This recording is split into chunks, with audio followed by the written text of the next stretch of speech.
우리 앞사람과 주님의 이름으로 사랑합니다.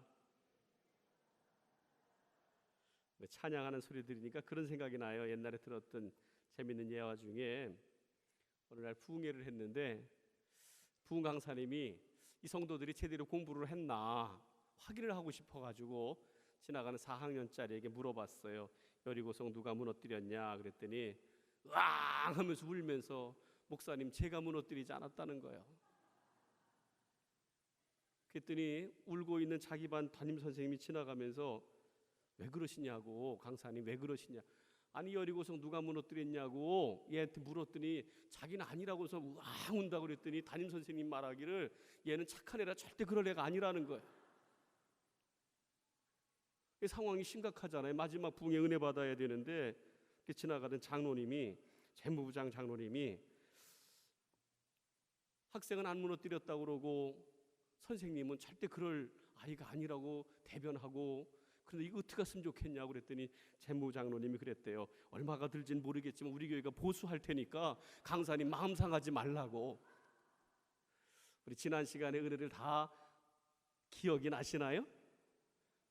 할렐루야. 우리가 늘 말씀 안에서 승리할 수 있기를 주님의 이름으로 축원합니다. 우리 귀한 찬양, 여리고성을 무너뜨린 성가대 위의 찬양으로 우리 또 감사하다고 박수 한번 쳐주면 좋겠어요.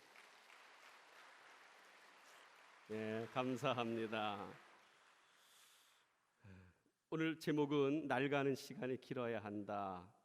어떤 나무꾼 두 명이 도끼로 산에 나무를 찍으러 갔대요. 이른 아침부터 하루 종일 나무를 찍는데 한 사람은 그냥 쉼 없이 나무를 그냥 찍어서 장작을 쌓아놓습니다. 근데 한 사람은 중간중간 쉬는 거예요. 그래 하루 종일 나무를 찍고 나서 양쪽 사람이 장작을 잔뜩 쌓아놨는데 깜짝 놀란 거예요. 충격을 먹은 거예요. 아니 자네는 쉬엄쉬엄 쉬어가면서 장작을 쌓는데 왜 나보다 많은가? 그때 많이 쌓았던 그 친구가 이렇게 얘기합니다. 자네가 일하는 동안 난 한 번도 몇 번을 쉬긴 했지만 그냥 쉰 게 아니고 자네가 쉬는 동안 또 내가 쉬는 동안 나는 그동안 나를 갈았다는 거예요. 시인 정우승의 산문집에 보면 그런 글이 있습니다. 대패질하는 시간보다 낡아가는 시간이 더 길 수도 있다. 우리는 열심히 대패질하는 데만 마음을 쏟았지 정작 내가 쳐야 할 도끼의 날이, 대패의 날이 어떤지를 점검하는 데는 실패할 때가 많이 있다는 것이, 더 이상 쓸 수 없을 만큼 날이 무뎌짐에도 불구하고 그날로 아무리 찍어봐야 효과가 나지 않는다는 거지요. 시간이 좀 걸리겠지만 제대로 날을 갈아서 대패질하는 게 진짜 목수지요.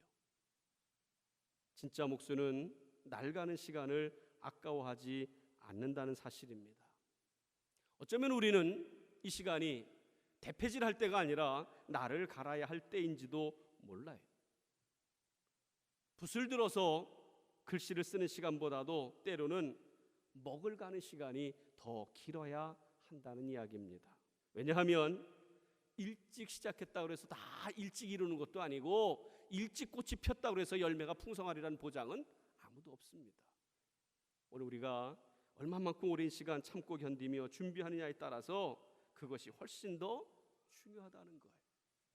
예수님 이 땅에 오셔서 3년 동안의 공생애를 사셨지만 그 3년 동안의 공생애 이전에 30년의 준비하는 시간, 낡아가는 시간이 있었다는 사실을 우리는 꼭 잊지 말아야 합니다. 우리는 준비 없이 훈련 없이 얻으려고 성급하고 조급한 우리들의 마음을 발견하게 됩니다. 우리가 너무나 잘 아는 것처럼 세계적인 피겨 하면 김연아 선수, 그 김연아 선수가 그런 얘기를 하더래요. 자신은 4분의 연기를 위해서 14년을 날을 갈았다는 거예요. 또 양궁의 정혜진 선수는 사대에 써서 화살을 쏘는 그 10초에 쏘기 위하여 자기는 10년 동안 날을 갈았다는 얘기입니다. 바로 대패질하는 시간보다 대패 날을 가는 시간이 훨씬 더 길 수도 있다는 것입니다. 오늘 본문의 말씀은 이스라엘 백성들이 하나님께 부르짖는 거예요. 애굽에서 고난받고 고통받는 이스라엘 백성들이 하나님 우리를 구원하여 주옵소서 430년을 하나님 앞에 부르짖었고 또 하나님은 그 백성들을 구원하기 위하여 오랜 동안 모세를 준비하는 과정을 우리는 발견하게 됩니다. 하나님도 오랫동안 준비하셨고 이스라엘 백성들도 오랫동안 하나님 앞에 부르짖어 기도합니다. 중요한 것은 우리 하나님이 어떤 분이시냐? 백성들의 부르짖음을 들으시고 보시고 고통을 아시고, 자 우리 7절을 한번 보겠습니다. 7절 우리 하나님이 어떤 분이신지 시작. 여호와께서 이르시되 내가 애굽에 있는 내 백성의 고통을 분명히 뭐하고 보고 그들이 그들의 감독자로 말미암아 부르짖음을 뭐하고 듣고 그 근심을 알고. 우리 하나님은 하나님의 백성들의 하나님 자녀들의 고통을 보시고 부르짖음을 들으시고 근심을 아시는 분, 그분이 우리의 하나님인 줄로 믿습니다. 스승이셨던 은중관 박사님이 그런 얘기를 하더라고요. 1945년 이 땅에 그 지긋지긋한 일제를 마지막 정리하는 8.15 광복절이 온 것은 우연한 사건이 아니라는 거예요.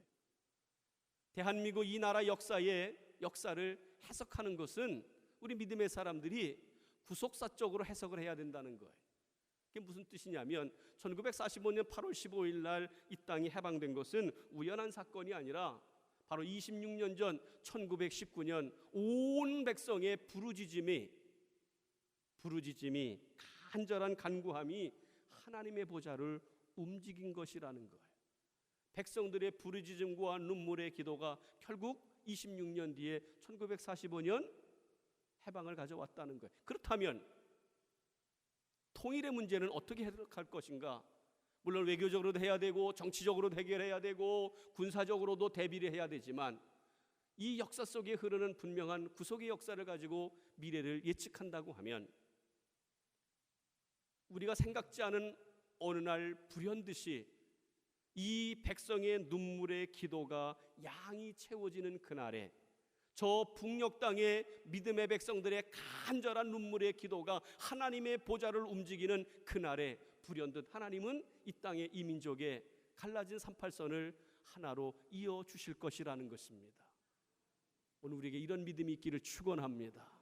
하나의 우연한 사건이 아니라 오늘 이스라엘 백성들의 눈물의 기도를 드시고 보고 근심을 아시는 하나님께서 대안을 준비하신 것처럼 이 대한민국의 38선의 그 아픔의 문제도 우리의 기도의 양이 채워지는 날, 우리의 부르짖음의 기도가 하나님의 보좌를 움직이는 그날에 우리가 상상치 못했던 하나님의 놀라운 은혜의 역사가 이 땅의 평화로 다가올 것임을 우리가 끝까지 믿으며 우리의 기도의 양을 채워갈 수 있기를 주님의 이름으로 축원합니다.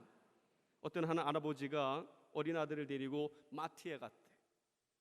롯데마트인지 이마트인지는 모르지만 마트에 가서 아들이 졸졸 따라다니면서 아빠가 집어주는 것마다 담는 것마다 들고 낑낑거리고 아버지를 졸졸 따라갑니다.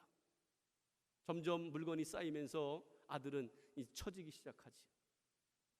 그때 저 광경을 건너편에서 본 똑소리 나는 아주머니가 열받았어. 뭐 저런 아버지가 다 있나. 그래가지고 가까이 다가와서 아이에게 물어봤어. 너 그거 견딜 수 있어? 아버지가 주는 거 다 들을 수 있어? 걱정 어린 마음으로, 속상한 마음으로 아이에게 물었더니 아이의 대답이 뜻밖인 거예요. 아니요, 우리 아버지는 내가 얼만큼 들 수 있는지를 잘 알고 있으니까 걱정하지 마시라는 거예요. 여러분, 육신의 아버지도 아들이 얼만큼을 감당해낼 수 있는지 안다고 하면 우리 하늘에 좋으신 아버지 하나님이 오늘 우리가 어떤 형편과 사정을 가지고 있는지 얼마만큼을 감당할 수 있는지를 정확하게 하시는, 나보다 나를 더 잘 아시는 하나님, 그 하나님이 우리 하나님인 줄로 믿습니다. 그게 오늘 우리의 믿음이고 우리의 담대함이에요. 오늘 이스라엘 백성들의 고통을 보고 부르짖음을 듣고 그 근심을 안 다음에 하나님은 어떤 대안을 제안했을까요? 8절을 다 같이 보겠습니다. 8절 다 같이 시작. 내가 내려가서 그들을 애굽인의 손에서 뭐하고? 건져내고 그들을 그 땅에서 인도하여 아름답고 광대한 땅, 젖과 꿀이는 땅 곧 가나안 족속 맨 끝으로 가서 데려가려 하노라. 할렐루야.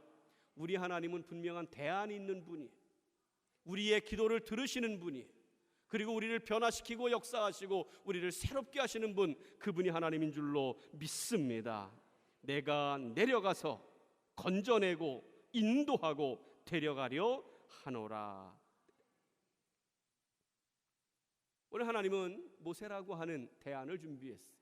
40년을 궁중에 집어넣어서 몹을 통제하도록 애굽의 모든 학문을 통달하게 하시고 또 광야에 몰아넣어서 자신의 혈기를 하나하나 뽑아내면서 하나님 쓰시기에 부족함이 없도록 이 땅의 온유함을 가장 승하게 하셨고, 그래서 이스라엘의 대안으로 모세를 사용하십니다.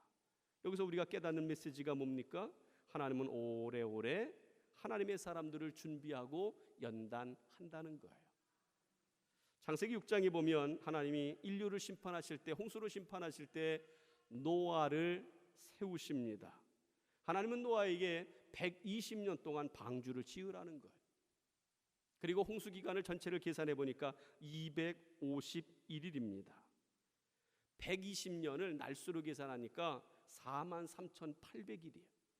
43,800일을 준비해서 251일을 사용했다면 너무 이제 황당하니까 좀 줄여봤어요. 3시간 동안 날을 갈아서 1분을 사용했다 보면 정확합니다. 여러분 샥샥 이렇게 그냥 3시간 동안은 숫돌에다 칼을 갈아가지고 1분을 쓴다고 그러면 그 칼날이 예리할까요? 무딜까요? 예리하죠. 아마 칼날이 오기도 전에도 두 쪽이 날 것입니다.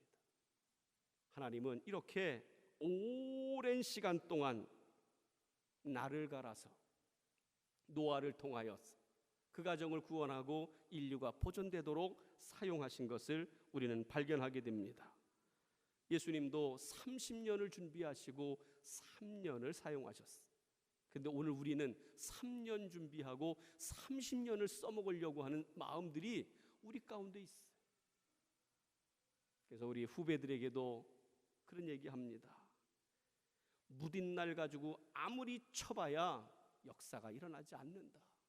우리의 기도의 삶에도, 말씀의 삶에도, 헌신과 충성의 삶에도 날가는 시간이 길고 쪼개는 시간이 짧아야 된다는 거지요. 예리한 말씀의 칼을 가지고, 예리한 기도의 칼을 가지고, 예리한 영적인 도구를 가지고 내리칠 때 역사는 일어난다는 거예요. 오늘 우리에게 날가는 시간이 길어야 되는 이유가 여기 있어요. 전쟁에 나갈 군인을, 유능한 군인을 만들기 위해는 오랫동안 훈련시켜야 돼요. 마찬가지로 하나님도 우리들에게 오래오래 준비시키는 거예요. 하나님이 한 번은 실수 아닌 실수를 하시지요. 사사기 시대를 속에 보면 하나님이 이스라엘 백성들의 소원을 들어주잖아요. 하나님, 우리도 왕이 있어야 되겠습니다.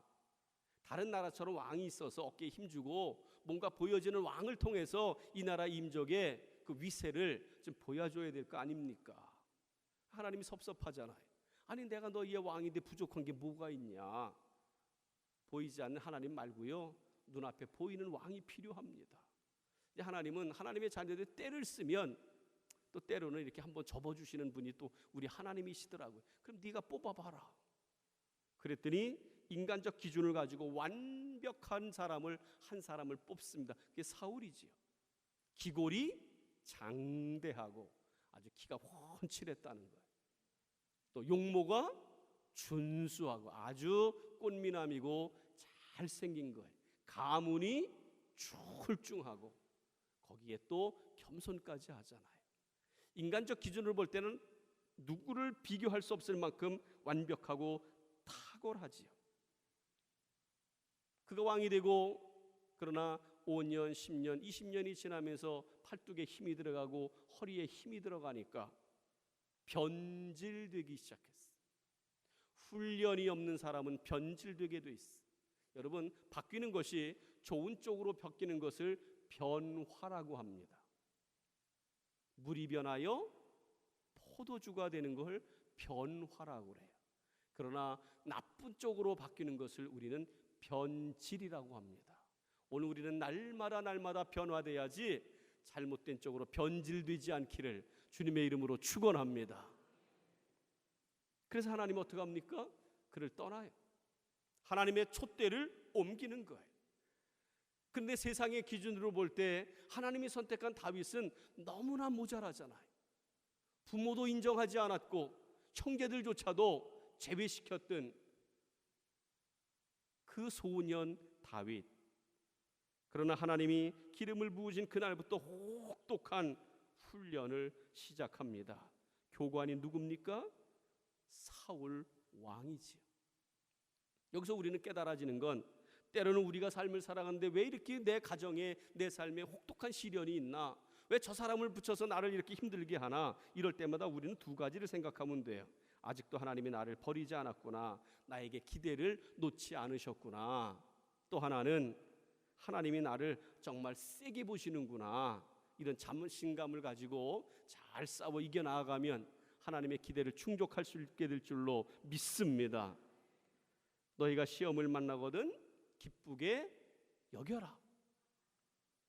구비하여 온전하여 부족함이 없게 하려 함이라. 하나님이 오늘 우리에게 시험을 주고 시련을 주고 아픔을 주는 것은 아직까지도 하나님이 내게 기대를 놓지 않았다는 거예요. 나를 통해서 이루시고자 하는 분명한 하나님의 계획이 있다는 거예요. 오히려 그럴 때 더욱더 하나님을 가까이 하고 우리의 믿음의 날을 단단히 세워서 단칼에 베어낼 수 있는 능력의 주인공이 되어지기를 주님의 이름으로 축원합니다. 두 번째로는 하나님은 준비하며 쓰신다는 거예요. 제가 좋아하는 한자 용어 가운데 불환무위, 환소이립 이런 이게 무슨 뜻이냐면 자리 없음을 걱정하지 말고 그 자리에 설 실력이 되는지를 걱정해라. 저도 늘 이 말씀을 제 마음속에 자리 없다고 얘기하지 말고 정작 그 자리에 주어졌을 때 감당할 능력이 내게 있냐 하는 것을 오히려 걱정하라는 거예요. 이 말은 뭡니까? 준비되면 하나님 쓰신다는 거예요. 절대로 하나님 실수하지 않는다는 거예요. 그 얘기가 뭡니까? 다윗이 골리앗을 무너뜨리는 게 우연의 사건일까요? 아니에요. 목동들의 첫 번째 사명은 양을 지키는 거지요. 언제든지 호시탐탐 이리 승냥이 곰 사자들이 자기의 양을 훔치러 올 때 목동은 단방에 곰의 정수리를 치지 못하면 자신이 죽습니다. 정확하게 스트라이크로 곰의 명치를 맞춰서 퍽 쓰러지지 않으면 곰의 뒷다리를 맞았다거나 갈빗대를 맞았다거나 허벅지를 맞으면 반드시 돌을 던진 그 사람을 물게 돼 있어요. 돌을 든 경우는 정확하게 생명을 걸고 한 방에. 그러니 골리앗이 나올 때 다윗이 얼마나 자신만만하게 확실히 이길 수밖에, 대충 던져도 하도 커서 다 맞게 돼 있어요. 그가 훈련한 우연의 사건이 아니라 평소에 자기의 양떼를 지키기 위하여 훈련한 준비된 그 능력이 골리앗을 한 방에 물리치고 하나님의 때를 이루게 한 줄로 믿습니다. 한 4년 전인가 한겨레 신문하고 조선일보의 큰 신문이 동시에 난 기억이 있습니다. 누구냐면 축구선수 박지성 선수의 발하고 독일 슈투트가르트 수석 발레리나 강수지 씨의 발을 이렇게 두 개를 저 발입니다. 이 강수지 씨가 발레리는 얼마나 갸냘퍼요. 정말 앙증맞도록 갸냘픈데 발가락은 온 산을 헤집고 다닌 어떤 짐승의 발보다도 거칠고 상처투성이더라고요. 얼마나 연습하고 갈고 닦았으면 그 발이 민둥이 반처럼, 참 그것을 딱 보는 순간에 얼마나 많은 메시지를, 오늘 저가 여기에 서 있기까지 있었던 그 놀라운 수고와 땀과 눈물을 한 방에 느낄 수 있어요. 그 미술사학자 한스 로커마크, 그가 쓴 책이 뭐냐면 예술은 변명하지 않는다, 그런 책이에요. 예술은 변명하지 않는다. 그 책에 보니까 1800년대 그 일본 미술계에 아주 탁월한 한 대가가 있는데 호쿠사이라는 분이에요. 그 호쿠사이라는 분의 일화를 썼는데, 이분은 특히 무엇을 잘 그렸냐면 수탉을 잘 그렸대요. 수탉. 어느 날 그 지역에 유력한 한 사람 군주가 찾아와서 나 당신의 이 당대의 최고의 예술가인 당신에게 당신의 그림을 한 장 갖고 싶다. 자기 소원을 말했어요. 그리고 어마어마한 돈을 선금으로 지불을 했어요. 언제 오면 됩니까? 일주일 뒤에 오십시오. 흥분된 마음을 가지고 이제 일주일 뒤에는 호쿠사이의 작품을 가질 수 있으니까 일주일 뒤에 왔어요. 그랬더니 그림이 완성이 됐습니까? 죄송합니다. 2주일 뒤에 오시면 안 되겠습니까? 그렇습니까? 제가 2주일 뒤에 다시 오지요. 2주일 뒤에 다시 왔어요. 됐습니까? 아이고 죄송합니다. 2달 뒤에 오시면 안 되겠습니까? 이렇게 하면서 3년을 버텨요. 3년을 버텨요. 그때 이 군주가 3년째 와서는 칼을 뽑은 다음에 나를 조롱하는 건가? 나를 조롱하는 건가? 3년의 사건을 기회를 줬는데 그때 호쿠사이가 그 자리에서 붓과 종이를 꺼내서 3분 만에 수탉을 그리는데 이 군주가 그 자리에서 덜퍼덕 주저앉아요. 이건 사람이 그린 게 아니에요. 확 달겨 들어가서 자기의 눈을 확 빼볼 것 같은 그런 생동감 있는 황홀한 모습을 거기서 발견하게 됩니다. 여태까지 본 적이 없는 명화 중에 명화. 이건 그림이 아닌 거예요. 너무너무나 감동이고 황홀해서 말을 잃어버리고 있는 거예요. 그리고 정신을 차리고 나서 가만히 생각해 보니까 더욱 화가 나는 거예요. 아니 3분이면 그려줄 수 있는 그림을 몇 년을 기다렸다고요? 빨리 3년이라. 몇 년? 3년을 기다렸다고.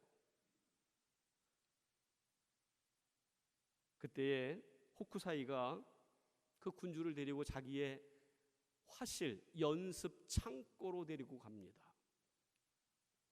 그리고 창문을 열고 들어가 보니까 수십 평의 넓은 창고 안에 수십만 장의 연습한 수탉 그림이 산더미처럼 쌓여 있는 거예요.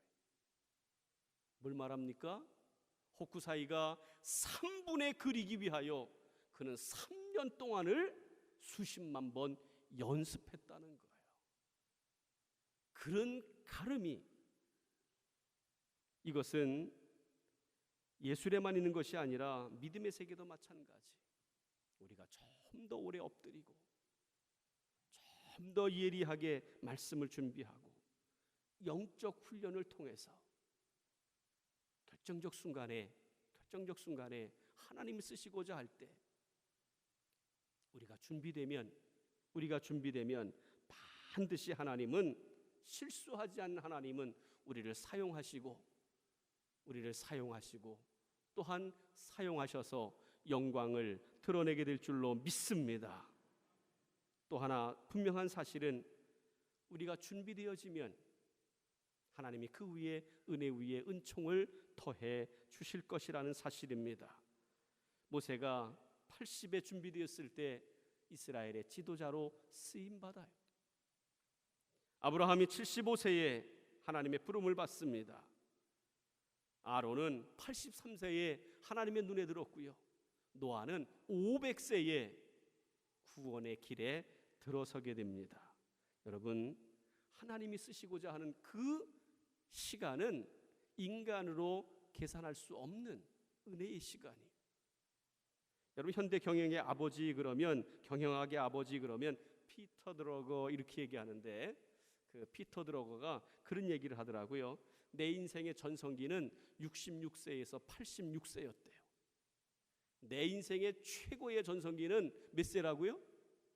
66에서 86세. 이것은 그분만의 이야기는 아닐 거예요. 오늘 피터 드러거 경영학의 최고의 권위자가 한 말을 보면 우리 한번 계산해 보세요. 이 시간에 66세에서 86세 안에 내 인생의 최고의 정성기를 살아가는 분만 한번 손들어 보세요. 빨리 들으셔야 돼. 예. 성가대는 아직 전성기 안 왔어요. 안 왔고요. 감사합니다. 보면서 여러분, 우리가 예리하게 나를 갈면 하나님은 우리의 연륜을 뛰어넘어서 언제든지 그 위에 하나님의 은총을 더하셔서 하나님의 역사를 반드시 이루시도록 기회를 주시고 은혜를 주실 줄로 믿습니다. 어느 신학생이 아르바이트 하면서 돈을 벌며 공부했는데 공부할 시간이 없어서 그런지 시험 준비를 잘 못했대잖아요. 그래서 중간고사를 보는데 죄송한 마음은 있지만 그렇게 답장을 썼대요. 시험 답안지를 썼는데, 나는 하나도 모르겠지만 우리 하나님은 다 아십니다, 이렇게 썼다는 거예요. 그랬더니 교수님이 채점을 매겼는데 하나님은 100점, 너는 빵점, 이렇게 썼다는 거예요. 항상 우리가 할 일을 해야 돼요. 기도의 날을 갈고, 말씀의 날을 갈고, 헌신의 날을 갈고, 하나님이 언제든지 쓰시고자 하면 언제든지 쓰임받을 수 있는 거룩한 몸부림이 우리 가운데 있을 때 하나님이 그 위에 은총을 더해 주셔서 우리로 하여금 하나님의 동역자로 우리를 쓰실 것이라는 거예요.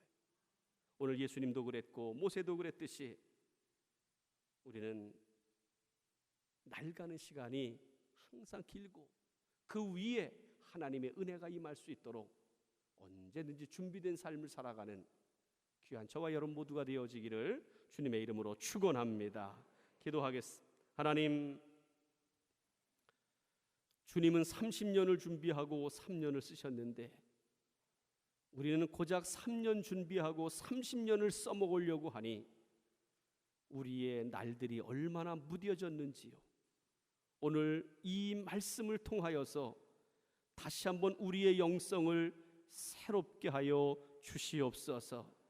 오래 엎드리게 하시고 말씀을 깨닫게 하시고 준비하게 하시고 영성을 새롭게 하는 우리의 영적인 훈련을 통하여서 언제든지 하나님 쓰시고자 하면 예리한 칼날로 두 쪽을 내듯 하나님의 능력을 발휘해낼 수 있는 믿음의 주인공들이 되게 하여 주시옵소서.